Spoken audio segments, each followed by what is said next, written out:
أعوذ بالله من الشيطان الرجيم. بسم الله الرحمن الرحيم. الحمد لله رب العالمين. Is the voice clear? Can you hear me? Or is there a delay?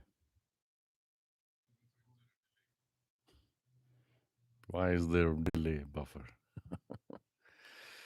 أعوذ بالله من الشيطان الرجيم. بسم الله الرحمن الرحيم. الحمد لله رب العالمين والصلاة والسلام على رسول الكريم وعلى آله وأصحابه واستنى بسنته من الدين. أما بعد، ربي اشرح لي صدري ويسر لي أمري واحلل عقدة من لساني يفقهوا قولي. اللهم أرنا الحق حقا اللهم أرنا الحق حقا وارزقنا اتباعه وأرنا الباطل باطلا واجتنابه. Walaikum assalam, brother Khalid Naseem. Welcome, mashallah.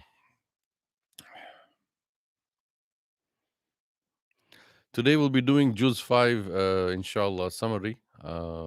Juz 5 starts from the 24th ayah of Surah Nisa. That's where we stopped yesterday, inshallah.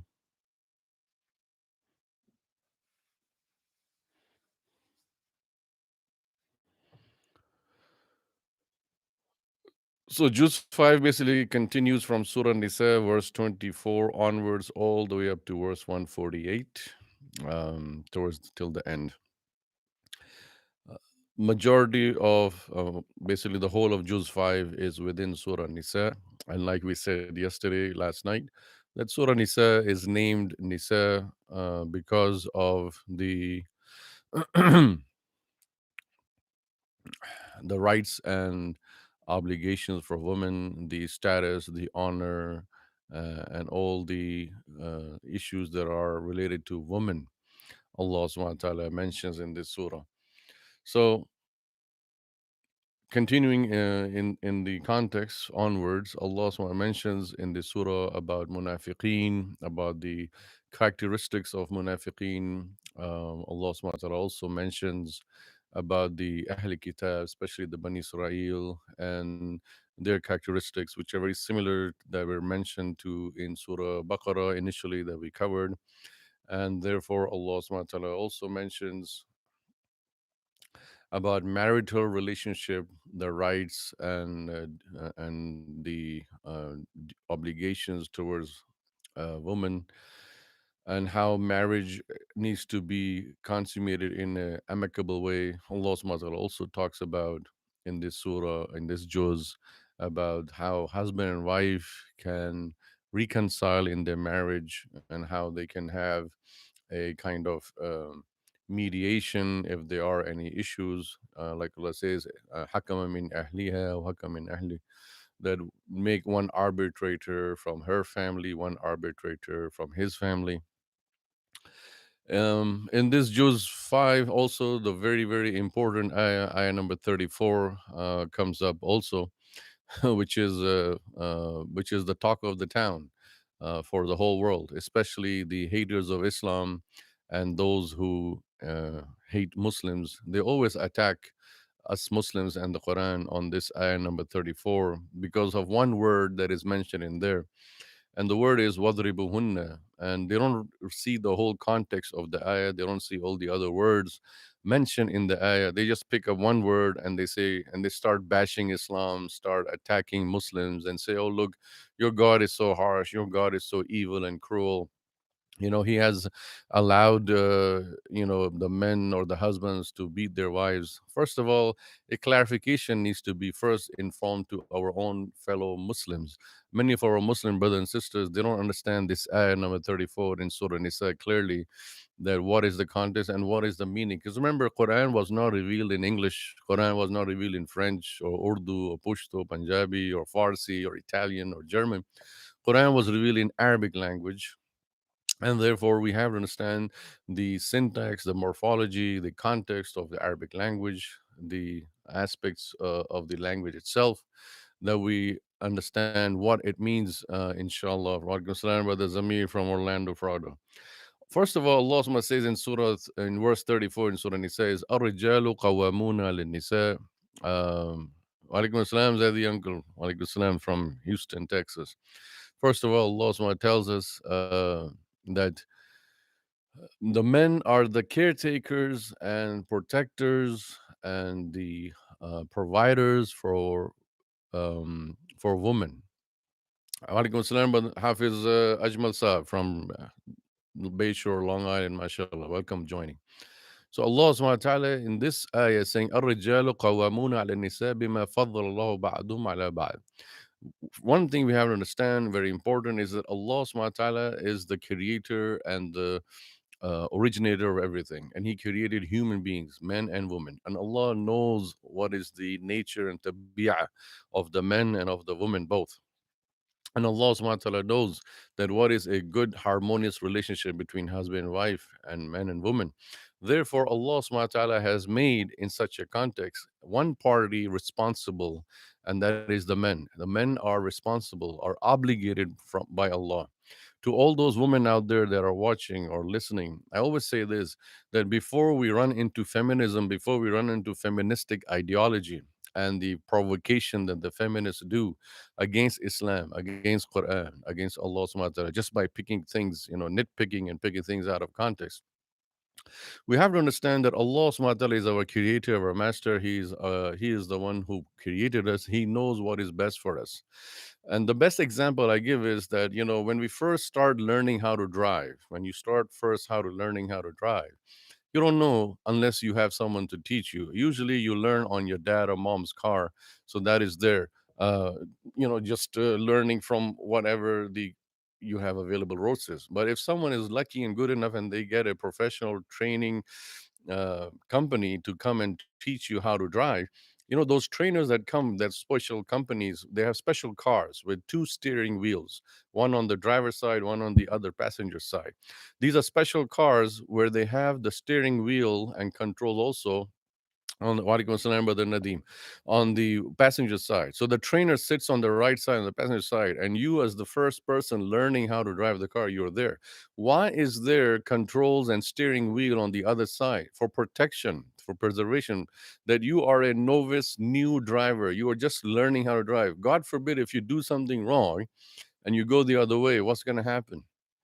Now, I'm giving you this example, this scenario to make you understand, realize.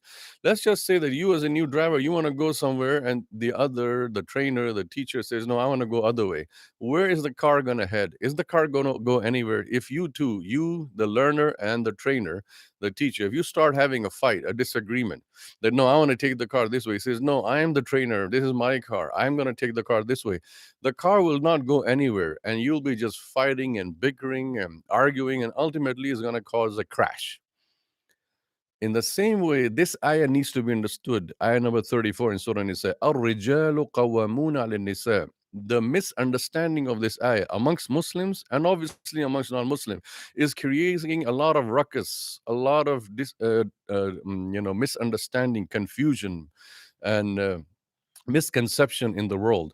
Islam is not saying that the men are dictators over women. Islam is not at all saying that men are like possessors of women and they're like slaves.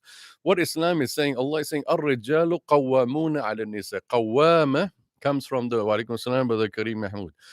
Qawwama comes from the issue of strength, authority, meaning they are responsible. One thing that women forget, Muslim women or non-Muslim, all of them, one thing they forget always is that Allah subhanahu wa ta'ala has made Allah subhanahu wa ta'ala has made the men responsible to take care of the family. It's an obligation, it's a farida. Farida means it's fard, just like salah is fard, siyam is fard. We, the men, the Muslim men in the Islamic world, we will be asked, Allah will hold us from our neck on Yawm al-Qiyamah and say, why didn't you provide for your wife? Why didn't you provide for your children? Why didn't you provide for the family? Why didn't you earn a risk? Why didn't you work? Why didn't you do job? And if you did, then why did you hoard your money? Why did you save your money and not spend on your children, not spend on your wife? So spending on the family, on the children, this is a religious obligation from Allah. It's an incumbent duty. Allah subhanahu wa ta'ala will ask us. Wa alaikum assalam, Brother Ahmed Ali from Minnesota. Wa alaikum assalam, Brother Nazmul Saab, mashallah, from Masjid al-Wali. So it is very important to understand this concept first before we jump to conclusion and say, oh, look, Allah has made the men like possessors and in charge of the women. That's not the case. Allah subhanahu wa ta'ala has put one person in responsibility and given them the obligation On the day of judgment, no woman, no Muslim woman will be asked that why didn't you earn a living? Why didn't you, why didn't you spend from your wealth on your children, on your family, on your spouse? And that is why, on the contrary, men will be asked on the day of judgment. And if any father, if any, okay, you're also from Masjid Wali. Okay, I thought there was another brother, Ahmed Ali. He's from Minnesota. So Allah subhanahu wa ta'ala will ask on the day of judgment to the men that if you did not provide for your family, then guess what? You have to pay for it. There are consequences for it. It's an accountability. And therefore, we, the Muslim men, we will have to pay, walaikum assalam, Sister Aisha, we have to pay for the consequences of not fulfilling this religious and moral and ethical obligation of providing for the family. Whereas the women are like queens, the women are totally free, they go scot free. Allah is not going to ask any wife or any mother, why didn't you work and provide for the family? Once this thing is understood clearly, walaikum assalam, Brother Umar, that the men, Allah says, الرجال قوامون على النساء بما فضل الله بعضهم على بعض. Men are the caretakers and protectors of the women because of the fadl that Allah has given one over the other. On one side, Allah has made the woman totally free, absolved from the obligation of earning, whereas the man is obligated to earn. He may have to work one job, two jobs, three jobs, may have to work from post to post, end to end, to make their needs met. Wa alaikum assalam, Sister Musgan. So therefore, if a person, Allah has enforced on one person or forced an obligation on one person to work like a workhorse, like a cattle, literally work hard day and night to provide for the family, then there is some privilege, there is some honor and dignity for them that Allah is giving also. And that is what Allah says, بِمَا فَضَّلَ اللَّهُ بَعْضُهُمْ عَلَى بَعْضٍ وَبِمَا أَنفَقُوا مِنْ أَمْوَالِهِمْ, and because of the money that they are spending on their family.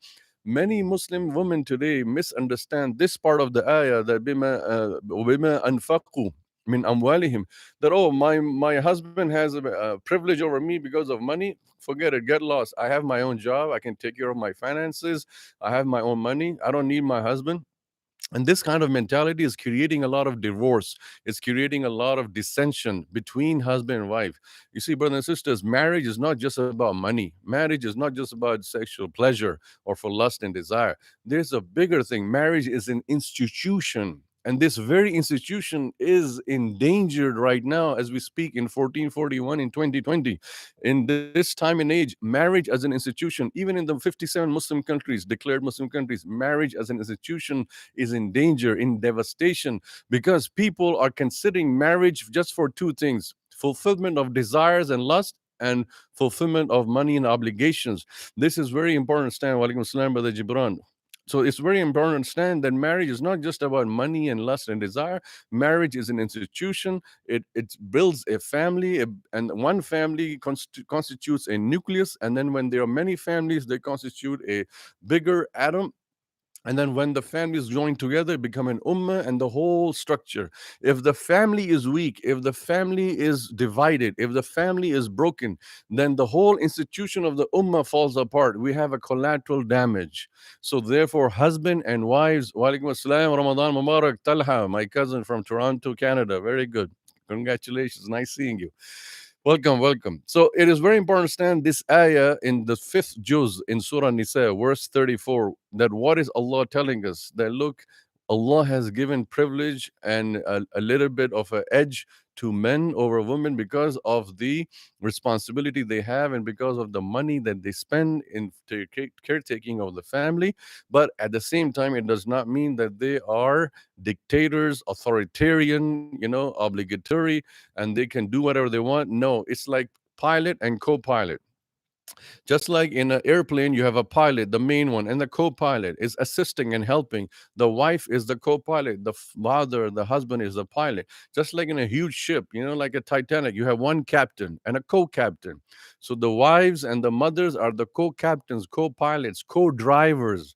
They're not subjugated. They're not lower than the husband or lower than the leader of the household. They're both leader of the household, but one has a slight privilege and edge. Allah says, بِمَا فَضَّلَ اللَّهُ بَعْضَهُمْ عَلَى بَعْضٍ, because of the favor and the blessing that Allah has given one over the other.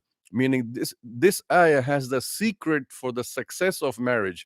If both husband and wife remember and understand that we are co-pilots, but yes, one person is in the driving seat, just like the example I gave you of the car, that if you're learning how to drive a car, the ultimate control of the car is with the trainer, the master, the teacher who brought the car, who brought his company and the car to teach you and train you. So if you do something wrong, they have at least the control to help and assist. In the same way, if something happens in the ship, in the plane, you have the co-pilot to help and assist.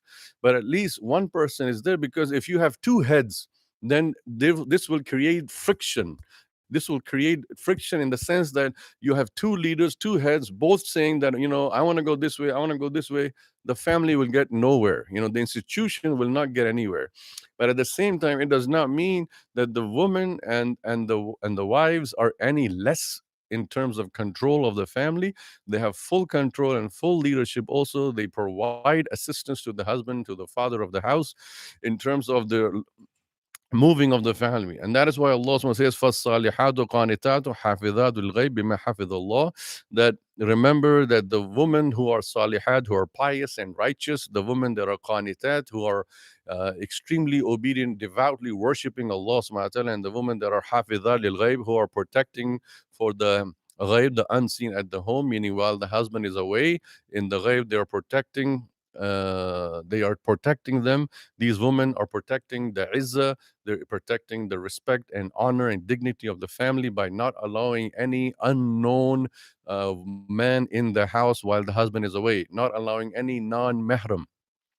Of course, mahram has no issue, but a non-mahram, which could even be a cousin, which could be, even someone else, anyone, that person, or a stranger, totally stranger, not coming in the house. The reason the women are obliged to protect the sanctity of the house and the dignity of their iffah, of their chastity, is because to close the door on any shak and shubuhat. And that is why Allah SWT does not want in a marriage relationship any kind of doubt, any kind of jealousy, animosity, any kind of, mistrust, that who is coming to see my wife while I'm away at work, or who is my wife seeing, and things and that going on. And then Allah SWT says, وَاللَّاتِي تَخَافُونَ نُشُوزَهُنَّ. Now here the ayah says that those women whom you fear rebellion, rebelliousness, treacherous, devious women that are, going against the Sharia. In other words, they have an affair, or they are cheating, or they have extramarital issue. So for those women, Allah subhanahu wa ta'ala tells that, فَعِذُهُنَّ, that warn them, tell them first of all. See, the moment a husband finds out that his wife is cheating on him, he can easily just in 1 second, Walaikum salam, Brother Saqib, welcome, thank you, joining Ramadan Mubarak. One thing that people forget, one thing that women forget in this ayah, Allah could have said that if you find your woman cheating on you, betraying your trust, disloyal, khalas, give them talaq, get rid of them. End of story.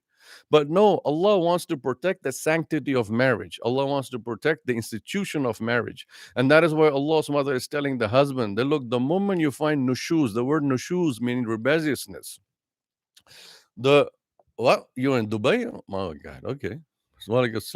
So therefore, it is important to understand that the word nushuz here means treachery or disloyalty or deception or cheating. So those whom you find that, then Allah is saying to the men, فَعِذُهُنَّ, warn them first. Give them good warning. Tell them this is not right. You're not doing something good. You're destroying our relationship. If that doesn't work, if the warning doesn't work and the good things don't work, then Allah says, وَحْجُرُهُنَّ فِي الْمَضَاجِعِ. Madaji is plural of madja, which means the place, the bedding, the place where you sleep. So the second thing after warning, Allah is telling the husbands that ask your sleep separately. Don't sleep with your wives in the same house, but separately, as a sign, as a gesture of resentment and disgruntlement that, look, you're doing something wrong. So because the relationship is going down the drain. So you have a sinking ship, you have a drowning or crashing airplane, and you need to survive it, you need to rescue it. So Allah subhanahu wa ta'ala is providing the steps for rescue of a sinking ship. The relationship is going out, it's flattening out. So the first thing is that warn them. Second thing is that, leave them, sleep separately in the house. And if that even doesn't work, then the last resort, Allah says, وَضْرِبُهُنَّ. Now, this is the word of the ayah that people misunderstand, that, oh, Islam allows men to beat their wives. No, it does not. Number one, the biggest misconception, this word does not apply to every wife or every woman. It's applying to those nushuzahunna, those whom you see rebellion, treachery from them. So automatically, right there, a whole big circle of domain of wives is out. So there is no such thing as a general statement of that Muslim men are allowed to beat their wives. Second thing, the word darb here does not mean beating or hitting or striking, as the common misconception is, because Quran was revealed in Arabic language, and the word darb also means like idrub al-shar, idrub al-misal. Like I strike you. Literally, when an Arab says that I give you an example, idrub like a misal, I strike you an example. If you go to many of these Gulf countries, and you go on the street and you say, "Can you tell me where is this address?" Many of them will say, "اضرب هذا الطريق، اضرب هذا الشارع." In the colloquial Arabic language, they'll say, "Hit this street." Is he really telling you to go hit somebody? No, he's saying go this way. So that is one of the connotations of this word. And then we see from the Hadith of Rasulullah who explained that ضرب غير مبرح, a striking or a tapping such that it is no pain, no sound. You don't even hear. Now, if you hear this, that means you heard a sound, that means that is a pain.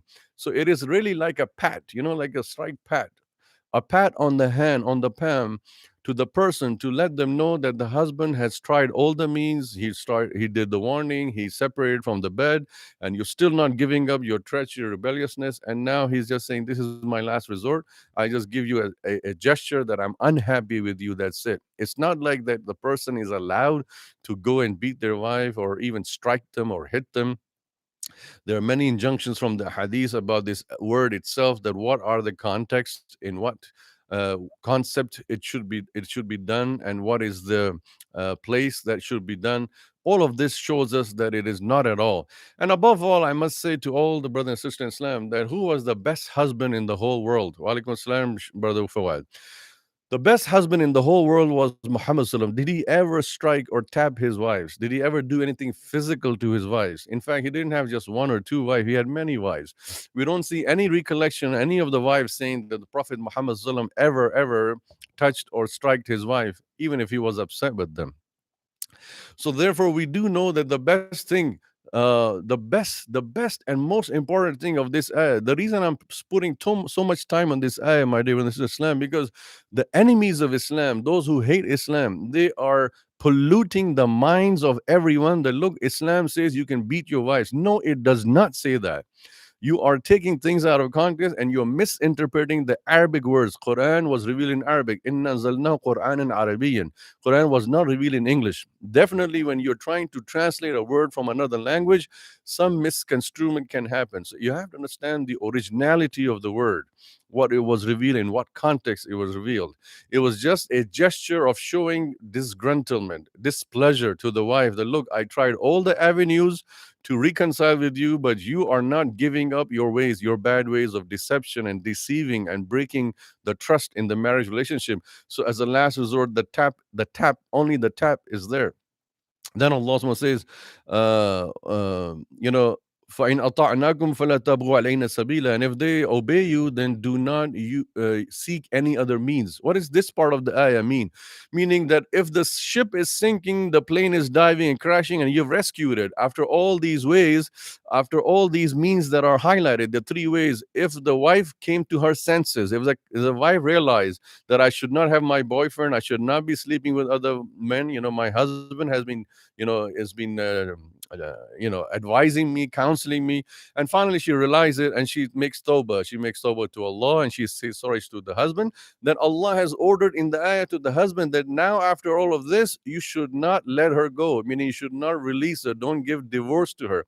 Because the ayah, فَلَا تَبْغُوا عَلَيْهِنَّ سَبِيلًا, the word sabil means a way. So what is a way that a man has besides all these other ways that Allah already highlighted? Talaq, the last resort any husband has if he sees a cheating wife, is divorce her. But Allah is saying that if they have repented, if they have made tawbah, do not divorce them, do not release them.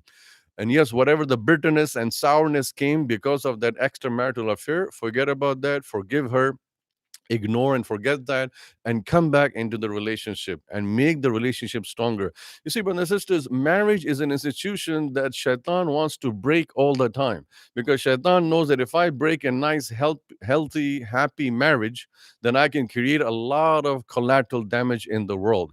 And because it'll be broken families, broken children, dissension, disgruntlement, hatred. The family of the groom and the family of the bride, they both will not talk to each other. Everybody is going to do la'na to each other. And this is going to create a weaker ummah. We need the ummah to be strong. How can the ummah be strong if we have weak families and broken families? Today, in the whole world, the most disastrous thing we see is that there are broken families all over the world, especially in the Western hemisphere of the world, as well as even in Muslim countries. There are so many broken families, and broken families don't bring any good to the society. And that is why this ayah is so important to understand, that Allah subhanahu wa ta'ala wants us to invest in our family, protect our family. And at the same time, I want to say here that in this ayah, Allah subhanahu wa ta'ala is obligating the men to, for what? Restraint. Sabr, have patience. Even if your wife is not true, if not trustworthy, still practice restraint. Don't go ahead and just end the marriage. You like many people do, especially from India and Pakistan, that, oh, you're a budjalan, you're this, you are a very disloyal wife, and they start to malign them and just get rid of them. Allah subhanahu wa ta'ala, on the contrary, is saying that you need to save the marriage, and husbands have a bigger heart, that they are appreciating. Either it goes both ways. The other ayah, it comes in Surah Nisa later on. The other ayah, Allah says to the women also that if the woman khafa min ahliya, if she fears or senses from her family husband anything, then let her bring a hakman min ahliya or hakam min ahlu. Then let her bring an arbitrator from her family and an arbitrator from his family. So both husband and wife are counseled in this Surah Nisa, in this juz number 5, that look, you need to protect the marriage. Of course, not everybody is equal, and not everybody is the same in the sense. They may act and behave differently, but Allah is telling the husband and wife, both of them, that protect this relationship, ignore each other's mistakes, forgive one another, forget each other's things, and forgive one another. Try to remain in the marriage no matter what turbulence comes, no matter what differences come, disagreements come, dislikes come. You may not like each other, you may not like each other's things. Allah subhanahu wa ta'ala is still saying that, look, make sure you don't destroy the marriage. No matter how far you come apart in your relationship, always try to come back together. That's why the ayah Allah says, وَعَاشِرُوهُنَّ بِالْمَعْرُوفِ. This ayah is there in Surah Nisa. And this juz, Allah subhanahu wa ta'ala is ordering the men, وَعَاشِرُوهُنَّ بِالْمَعْرُوفِ, and live with your wives with ma'roof. What is ma'roof? With goodness, with husnul ikhlaq, husnul khuluq, good character. And yes, husbands can get irritated, they can get agitated, they can get angry, they may lose their temper. So Allah subhanahu is also telling the wives at the same time that she can also lose her temper, she can get agitated, she can be, both can be cheating on each other, both could be doing, but Allah subhanahu wa ta'ala is saying to both the spouses that, look, just because your spouse or your partner is cheating or having an affair or doing things that are against your liking, it does not mean that take the easy solution or easy way out, and that is divorce. No, Allah is saying maintain the marriage, have patience, forbearance each other, counsel one another, be good to each other, bring outside external arbitrators, bring a third party mediator, bring these ways to reconcile the marriage, because you don't want to lose the marriage. Not for Allah's sake and not for the kids' sake, because the kids will be disturbed. And the biggest problem in our society right now, brothers and sisters, is this institution, the marriage. It is threatened. It is threatened vehemently. Everybody is being threatened. The number one issue that any imam in any masjid faces is marital issue. Either the husband has an issue with the wife, or the wife has an issue with the husband. And this is what this surah is about. Surah Nisa is all about marital relationship, how to build a family, how to build a relationship. In spite of all the disgruntlement, in spite of all the negligences that either spouse can do, the husband or the wife can do, Allah's mother is saying, in spite of all of that, come back to it, unite, strengthen the relationship, institution of marriage, make it grow, make it be bigger. because that is what is more important. And then there are other ayats that in the Surah Nisa, Allah talks about fighting, qital fi sabilillah, and all the rules of engagement of that. Then there are many ayats about the munafiqeen, about the hypocrites. Allah SWT mentions that also, that how are their characteristics, what do they do, the treachery of that. Then Allah SWT also mentions about many of the ahkam of the yatama, the orphans, and their amwal, how to caretake for that. Allah SWT also mentions in the surah about the aspects of eating halal, eating only from halal. This is the most important thing, that whatever we eat from halal food. We don't eat from haram, which means that not just buying halal food, but also the money that we risk, that we earn from the halal means, so that it does not bring any kind of negativity in our lives. And then there are many other things also mentioned in this Surah Nisa, especially about Salah, prayer. Allah says the ayah is mansukha, is abrogated, cancelled, but it is mentioned here that was once upon a time that was the rule, that Allah said, La taqrabu salah wa antum sukara, don't come to the prayer while you are intoxicating. And then later on in Surah Maida, Allah said that it is forbidden for to drink at all. And then Allah also mentions in this Surah Nisa about the people of the Ahl Kitab, how they broke the trust and covenant of Rasulullah and the Muslims, and how Rasulullah dealt with them. Also, Allah subhanahu wa ta'ala mentions in this surah about justice and be fair and just to people, and do not give false witnesses, give the truthful witnesses. And Allah subhanahu wa ta'ala also mentions about Prophet Muhammad sallallahu alaihi wasallam, and how to implement his sunnah in your life, and how to implement his decree in your life, because whatever he says, you have to do it. You cannot have any resentment. And then Allah subhanahu wa ta'ala also mentions about the issue of marriage, in terms of multiple marriages. Allah subhanahu wa ta'ala says that if you cannot do adl and justice, even if you try your best, you can still not do justice, then do not فَلَا تَمِيلُوا إِلَى مَيْلًا, do not go in one direction. Oh, mashallah, Farooq Bhai is saying big heart on the issue of marriage. Every man's biggest dream is having multiple wives, but Allah subhanahu wa ta'ala is saying that if you cannot do justice, and you will not be able to do justice, so that means Allah is saying be careful, be aware that you cannot do justice fully with your wife, so it's better to stick with one. So bad news for all those brothers out there who are thinking of second marriage. Allah is saying, if you cannot do justice, and you will not be able to do justice, stick to one wife, because if you have the ability to do justice, in fact, the first condition even for the second marriage is you should have the money. If you have a very meager salary, or if you have a very small business, you are already having hand to mouth with one wife. Forget about the dreams of second wife, because it costs money. Everything costs money. And the first thing that you need in terms of justice is to have enough money to support a second wife. You can't make your second wife live in a small tent and your first wife living in a nice big house, because you have to give equal. And that's what Allah is saying in Surah Nisa. Equality means that exactly in the same, the fuqaha have given decrees about it. They've gone into detail. What does equality mean? If she has a house, can she have an apartment? No, it has to be equal. If she has a house, she must have a house. She has a car, she must have a car. You can't give a motorcycle to one and a car to one, etc., etc. That is the end of our inshallah summary for Juz 5. And inshallah tomorrow night 9 p.m. again, we will be back again live on Facebook and on YouTube.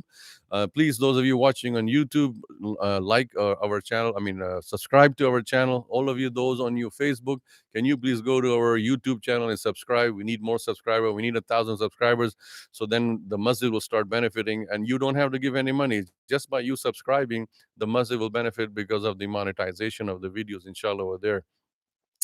So inshallah, tomorrow night, 9 p.m., again, we'll be back here with the summary of the 6 juz. Tomorrow also from 4 to 6, like we do every day, from 4 to 6, we do the detailed tafseer of the juz, word by word, ayah by ayah. And now we end for this session, and we'll be starting our Taraweeh or Isha. There's a link for that. I'll make that link up alive. So those of you who are here right now, you can join our Taraweeh right now, inshallah. Jazakallah khair. Wassalamu alaikum wa rahmatullahi wa barakatuh.